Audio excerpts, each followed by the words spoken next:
It's like a particular kind of toxic thought pattern that drills you down deeper and deeper and deeper into a black hole of nothingness. Yeah.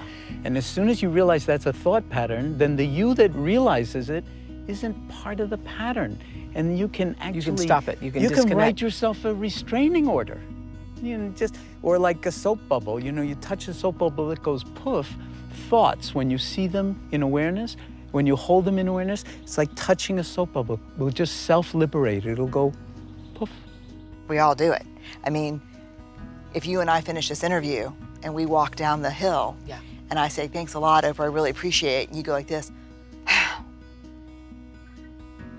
my brain takes that as anxiety or fear, and I immediately make up a story. I knew she never liked me. I didn't do the right thing. It was terrible. All of a sudden, I'm working off a whole narrative. Wow. And then, you know, it just keeps going and going. So how do we make sure that, or know that the story that we're telling ourselves is in alignment with what actually did happen? Yeah. The first thing I have to do is when you look at me like that and I feel something in response to it, Yeah. I have to, A, acknowledge, woo, a button's been pushed. Yeah. I've been hooked on something emotional is happening Yeah. here. I'm Yeah, yeah, yeah. responding. And then I have to be willing to get curious about what it is. So instead of immediately going to my crazy story, I have to go to, okay, I'm emotionally hooked around something. An event is happening outside, you're talking to somebody, enjoying the conversation, and all of a sudden they say something that hits something inside of you, a soft spot, and your whole mind, your heart starts to close, your mind starts to figure out, why did they say that? Did I say something wrong? And you go south, you Right, go somewhere, right. right? And you notice yourself starting to get involved in that reaction. And so at that moment, you have to decide, do I want to solve this? Does this need to be solved? And do I need to think about it? Or am I willing to just relax and let it pass? Because when something comes in to disturb you, if you don't let it pass right through you, you're saying that it will, the energy of it will drag you down into it, Yes. and then you think you become that thing. Right. So what are we supposed to do when problems show up?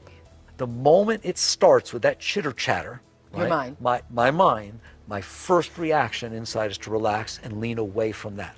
Okay. But I lean away from the noise the mind is making. And Accept this moment as if you had chosen it. And that brings in a new consciousness. And do not deny the moment. This is what I learned from you, that literally, it eliminated all stress in my life. Resisting the moment that is only going to create more anxiety and more being more upset. A lot of the unhappiness that people experience, they believe it's due to the conditions of what's happening at this moment.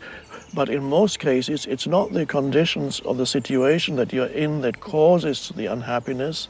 It's the mind telling you something about this moment that causes the unhappiness. Yes, So there's like a I should have been commentary. there, I should have been Yes. earlier, I shouldn't have stopped to do this, I should have done that. It's the mind. Yes. Yeah. The most vital thing in spiritual life is to be able to watch your mind, to be the observer of your mind, so that the mind is not controlling you. And that is how you eliminate stress.